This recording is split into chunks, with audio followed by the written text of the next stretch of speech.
Hello everyone. Welcome to another lecture on reasoning ability and problem solving. In today's lecture, we will continue with problem solving and analysis. So, in the last few lectures, we discussed that there are four types of questions that can be formed from problem solving and analysis, and we discussed their subcategory as well. In today's lecture, we will discuss the first two type of questions, that is logical reasoning and mathematical operations, and their subtopics as well. And in the next lecture, we will discuss the other two types. So let us start from type 1, that is logical reasoning. So the first type is statement and assumption, conclusion, and inference. So I told you the difference between assumption, conclusion, and inference. Conclusion and inference are deduced from the statement. An assumption is implicit, it is already there, kept in mind when we are forming the statement. Okay, so in question number 1, we are given certain assumptions and we have to identify which of these are implicit or true. Now, the government has decided to construct an 8-lane superhighway across the state to facilitate fast movement of vehicles. So this is the statement that the government is planning to make a 8-lane superhighway. We have to identify which of the following assumptions are implicit. So, assumption number 1, the government has adequate resources to construct the proposed highway. Now, if a government has decided to construct a highway, that means it definitely has adequate resources, it has a budget, it has allocated funds to construct the highway. So, this is a true assumption, or you can say this is a implicit assumption. Now, the people of the state may protest against the government's decision. This is a very vague statement. This we cannot say for sure whether this is true or not. So the people of the state may or may not protest. So this is not valid. This is not a correct assumption. Now, the government may find it difficult to enroll a suitable contractor for constructing the highway. Again, a vague statement. This may or may not happen. Whether we find a suitable contractor or not, it is not in relevance with the statement at all. So this is also a vague statement. Now, there is no other highway which can be used for transportation of goods across the state. Again, a vague statement or a irrelevant statement. This irrelevant assumption. This has nothing to do with the original statement. So the only assumption which is true or implicit is number 1. So the correct answer will be option number 1. The government has adequate resources to construct the proposed superhighway. This is the correct assumption. Now, let us look at question number 2. Pets are not allowed in the park premises. This is a notice that has been put up at the park entrance by authority that is responsible for the maintenance of the park. So this is the statement that a notice has been put up in a park entrance that says that pets are not allowed in the park. We have to find out which of the following assumption is true. So the assumptions given to us are at least some people who visit the park have pets. Now, if a notice has been put up that pets are not allowed, that means some people, a few people do bring their pets, and we have to stop them from bringing pets to the park. So this assumption will be true because at least some people are visiting pets, have pets, and they are visiting the park. Therefore, that warning has been put up. Now, this is the only park which does not allow pet. Again, a vague statement. We cannot know whether this statement is true or false because nothing like this is mentioned in the statement. People who ignored this notice will be fined. Now, we don't know this for sure because nothing of such is mentioned in the statement. So this assumption is also vague in nature, or you can say irrelevant. There are more than one entrances to the park. Again, a vague statement because nothing of number of entrances, nothing about that was mentioned in the statement. Many people have now stopped visiting the park. Again, a vague statement because all these four assumptions are not implicit in the statement.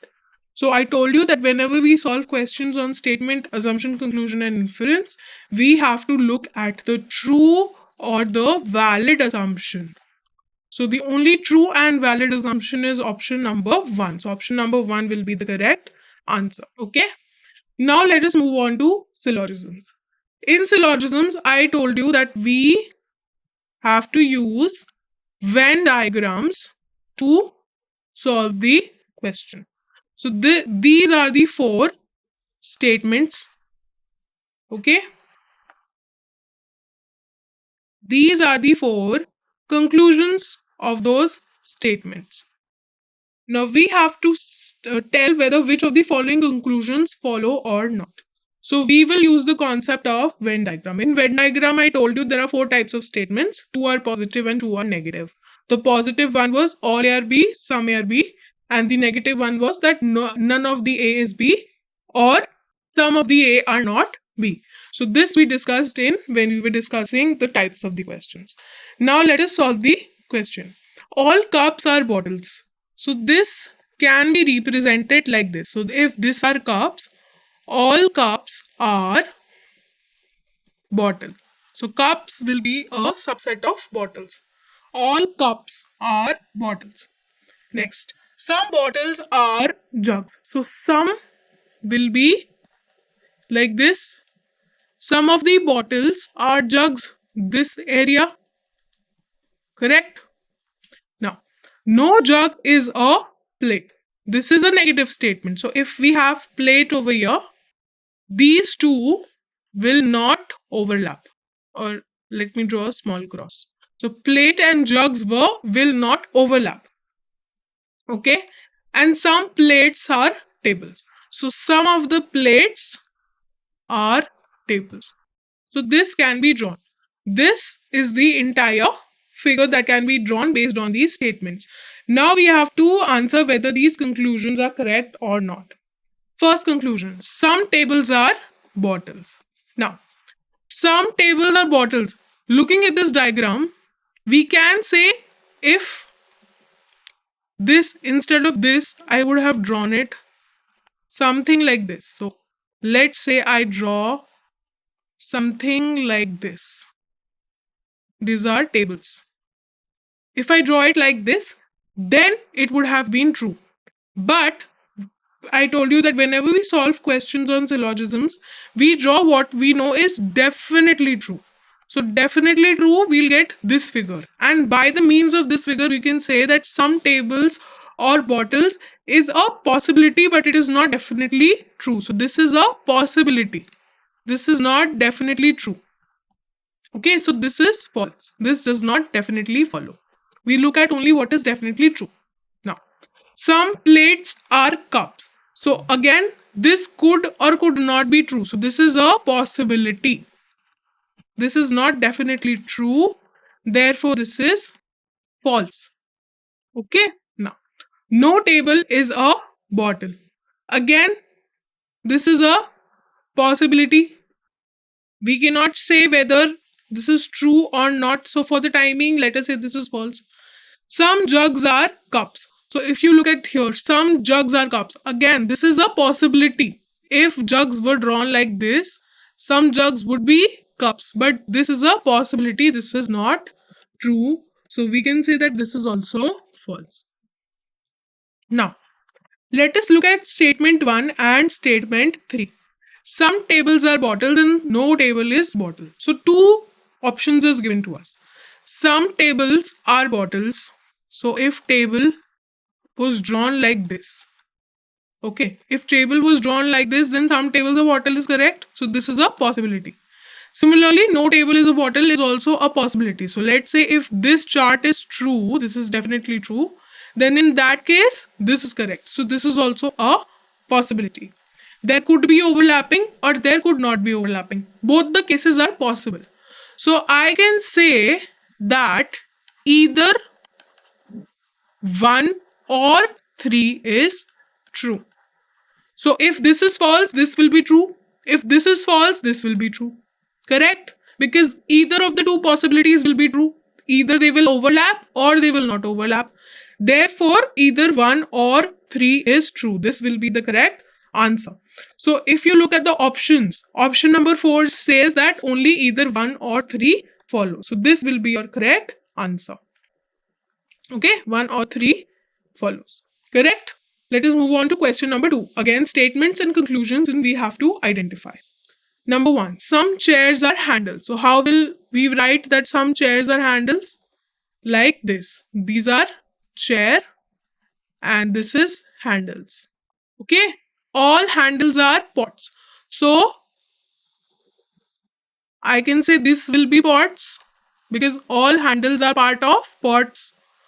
All pots are mat. So let me write that this is chair. Okay. Now, if all pots are mats, I can draw it like this, that all pots will be part of mats. Correct? Some mats are buses. So if this is mats, there will be some part common between mats and buses. That is this part. Okay. So this is how we'll draw the Venn diagram. So some chairs are handles, all handles are pots, and all handles are pots and all pots are mats. And then some mats are buses. So this is the definitely true syllogism or definitely true Venn diagram. Now let us look at the conclusion. Some buses are handles. So if you look over here, buses and handles do not overlap in this. But if buses were drawn like this, then they would have overlap. So I can say that this is a possibility. So we don't know whether this is true or false. For now, let us say that this is false. Okay. Some mats are chairs. So if you see here, mats and chairs, if you look at this portion, this is the overlapping portion between mats and chairs. So this is definitely true. Why? Because this is definite. Now, no bus is handles. No bus is handles, again a possibility. If this did not exist, if this did not exist and we had only like this, then it is a possibility. So as I said, either they will overlap or they will not overlap. Correct? One of the two possibilities. So option number 1 and option number 3, I can say that either 1 or 3 will be true. Either of those. Either 1 is true or 3 is true. Now, some mats are not handles. Some mats are not handles. This is incorrect because you can see this part of mats is definitely handles. So this is false. And how? Because this is definite. Correct? So, our correct answer will be, if you look at this question, this is definitely true and either 1 or 3 is true. So if you look at the options, we get either 1 or 3 true, only either 1 or 3 is true, and 2 follows. So option number 3 will be your correct answer. Now, analogies. Analogies, I told you that we get 2 pairs and we have to find the relation between first pair and then we have to use the same relation for the second pair as well. Now this is pair number 1. Money is to wealthy. So I can say that money, if you have money, you are wealthy. Or I can say money makes you wealthy. Correct? I can say that money makes you wealthy. Now, rude and kindness, these are opposite words. Wise, illiterate, also opposite words. Cruel, anger, pride, and arrogant. Now, these are similar words. I can say that if you have pride, pride will make you arrogant. So I can say that pride makes you arrogant. Can I say cruel makes you anger? No. If we had something like this, cruelty makes you angry or anger makes you cruel. If something like this, then it would have been correct. But here, the correct answer will be option number 4, that is pride makes you arrogant. So option number 4 will be your correct answer. Now, question. Writing is related to pen in the same way as we have to identify. Now, writing is related to pen how? I can say that pen is used for Writing. This is the relationship between pen and writing. Pen is used for writing. Now we have to find a similar relationship. So if you look, singing is related to music. Can I say music is used for singing? No. Exercise is used for dancing? No. Tools are used for carpenter? No. Carpenter is a person. If it would have been tools are used for carpentering or tools are used for building, then it would have been correct. Now, needle is used for stitching? Yes. So this will be correct. This will be needle is used for stitching. So this will be your correct answer. Okay. Now, pen is used to write something. Similarly, a needle is used to stitch. Now, coding and decoding. In coding and decoding, this word is coded as these symbols. And we have to find how this word will be coded. So, in coding and decoding, we have done this in detail. We had an entire chapter. So, let us start.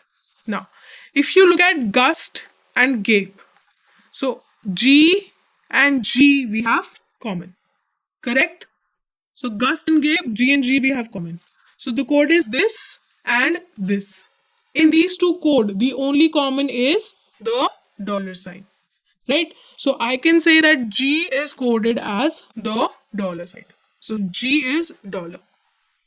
Correct? Now, over here, if you see snip and this, correct? And gape and this. So in snip and gape, I can see that P is the only common word. Correct? And in the code 957 hashtag and this sign, the only common is 5. So I can say that P is coded as 5. This we discussed in detail in coding and decoding, right? Now, the remaining letters are S and I. And the remaining codes are 9, 7 and hashtag. So S and I is over here and this is the code.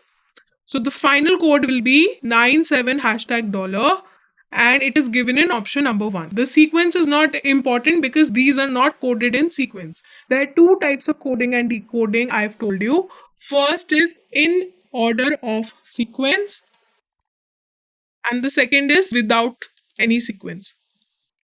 Correct? This I have told you already.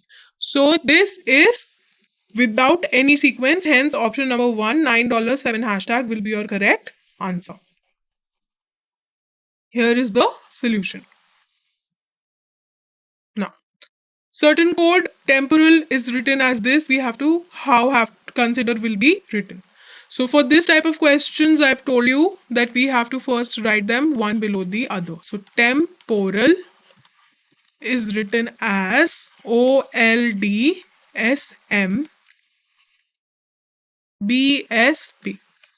Now, I am giving them forward ranks. So if you remember forward ranks, T is 20, E is 5, M is 13, P is 16, O is 15, R is 18, A is 1 and L is 12.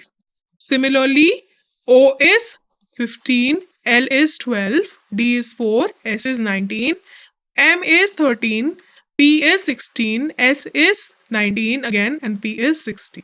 So these are the codes, forward ranks. So do you remember the concept of forward ranks? This we discussed in coding and decoding, also in alphanumeric also. So I've given them forward ranks. Now if I look at this image, let's break it from here. I can see from P to we are going -1. Similarly, T to S, we are going -1. Here also M to L, we are going -1. And E to D, we are going -1. Correct? Here from L to M, we are going +1. O to P, we are going +1. A to P. Sorry, this is MB. B is 2. A to B, we are going +1. And R to S, we are going +1. This was B. So OLDS MBPS. A to B is +1 and R to S is also +1. So what we have done is we have broken the word into two parts, and over here we are moving one position backwards in a crisscross manner, and over here we are moving one position forward in a crisscross manner. So we'll do the same thing for consider as well. So here if I write consider, breaking it from between, now let me write the forward ranks. So forward rank C is 3, this is 15, N will be 14, S will be 19, I is 9, D is 4, this is 5, and this is 18. So here we have to go one position backward. So this will be 18th position, this will be the second position. Similarly, this will be the 13th position and this will be the 14th position.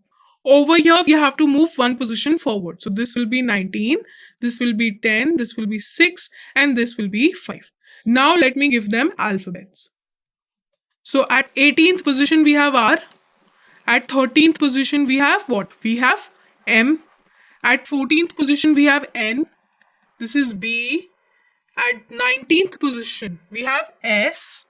Then we have F, E, and J. To remember the forward ranks, I have told you a shortcut called EJOTI, where E represents 5, J represents 10, O is 15, T is 20, and Y is 25.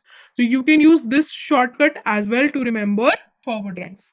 Okay, so the code will be R, M, N, B, S, F, E, J.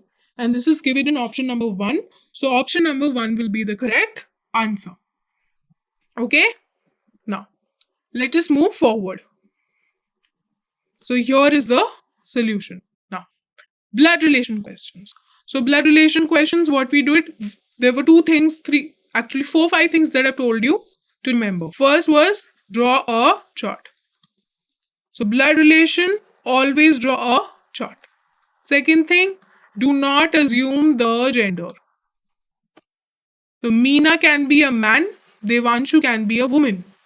Until unless you deduce the gender, do not assume it. Correct? Then I told you, represent siblings and spouse using different symbols. So if siblings, I'm using this, spouse, I'm using a dash. Similarly, we have to represent male and female. So male I'm representing like M, and female I'm representing like this. So this you have to follow while answering questions for blood relation. Now let us look at this question. Pointing to a boy, Meena said, "He is the only grandson of my grandfather." So Meena, let us say, is here. Meena's grandfather first. Let us look at this. Meena said he is the only son of my grandfather. So Meena's grandfather. Meena, we don't know whether she is a female or a male, correct? Will have a mother or a father, and his father will be Meena's grandfather, correct? Now Meena is saying that this boy is the only grandson of my grandfather. So grandson of grandfather, from grandfather, this will be children, and children's children will be what? This is the boy. This is the son. He is a male. He is a son, grandson of the grandfather, and he is the only grandson. So only one male child. So this makes Meena a female person, correct? We have to find out how is the boy related to Meena. So if this is grandfather's grandson, then Meena will be the granddaughter, and they are siblings. So this boy will be Meena's brother. So option number 1, brother, will be the correct answer. Okay. Question number 2. P is the son of Q. Q is the mother of R. Let us solve this question. So it is given to us that P is the son of Q. Q's gender we don't know, but we know that P is the son, so he is a male. Okay. Q is the mother of R. Again, Q is the mother of R, so female is Q. P is gonna have a sibling R, but R's gender we don't know. It could be male or female. Okay, because P is the son and R is another children of Q. R is the wife of T. So now we know that this is female. These are siblings. And R has a husband named T, who's a male. T is the father of V. So now R and T have children V. Now we do not know the gender yet. Now V is the brother of W. So now we know that V is a male and he is the brother of W. W's gender we don't know yet. Okay, so we are drawing 3 generations. Y is the mother of T. So if you look at over here, T is a male. He has a mother, female, Y. We have to find out how T is related to P. So T and P. Now, over here, I can see that T is the spouse of R and R is the sister of P. So if R is the sister, T will be the brother-in-law. So option number 4, brother-in-law will be the correct answer. There are 2 types of relations. One is the blood relations or blood relatives, and the second relation is in-laws. So both type of questions you get in exams. So T will be the brother-in-law. For option number 4 will be your correct answer. Now let us move on to type 2, mathematical and quantitative reasoning. Basically, number series. Number series we have done numerous times. So very easy questions. We have to find this missing element. Now 98 to 95 I can see a minus 3. 95 to 86 I can see a minus 9. 86 to 82 minus 4. 82 to 66 is minus 16. Okay. So here I can see I can write 9 as 3 square. Similarly, I can write 16 as 4 square. So we are going minus 3, then we are squaring the number and subtracting. Then we are going minus 4. Then we are squaring the number and subtracting. So now I'll go minus 5. So if I'm minus 5, I'll get 61. And we'll check with the next term. So next term we have to subtract square of 5, which is 25. So 61 minus 25, this will give me 36, which follows logically with this number. So 61 will be the correct answer, which is option number 3. So option number 3 will be the correct answer to this question. Okay, here is the solution. Now, question number 2. Select the term that will come in place of this. 7, 11, 19. Similarly, if I see, here is addition of 4. Here is addition of 8.